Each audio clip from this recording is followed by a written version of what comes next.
Tajvani është rrethuar përsëri nga ushtria kineze. Kjo pasi Pekini ka nisur stërvitjet ushtarake në shkallë të gjerë rreth Tajvanit. Raundi i fundit në fushatën e përshkallëzuar të Pekinit për të pohuar pretendimet e saj për soveranitet dhe për të shtypur përpjekjet e kombit ishull për të ruajtur pavarësinë de facto të tij. Stërvitjet filluan ndërsa presidenti i Tajvanit Lai Ching kërkon të përmirësojë gatishmërinë ushtarake dhe civile për një sulm të mundshëm kinez dhe të forcojë shoqërinë për të mbrojtur kundër spionazhit dhe infiltrimeve të tjera nga Kina, të cilën muajin e kaluar ai quajti një forcë të huaj armiqësore.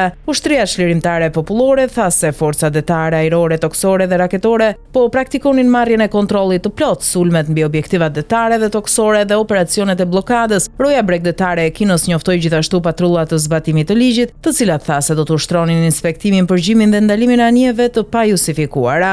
Lëvizjet e së dukej se përfshinin manovra detare më gjithëpërfshirëse deri më tani. Sipas Ministrisë së Mbrojtjes së Tajvanit, 19 anije operuan ujërat pranë Tajvanit midis së hënës dhe të martës në mëngjes. Aeroplan mbajtësja kineze Shandong hyri të hënën në zonën e reagimit të ushtrisë tajvaneze, një zonë vetë shpallur që shtrihet përtej ujërave territoriale dhe hapësirës ajrore të saj, ku forcat e armatosura monitorojnë dhe vënë në hije lëvizjet ushtarake të huaja.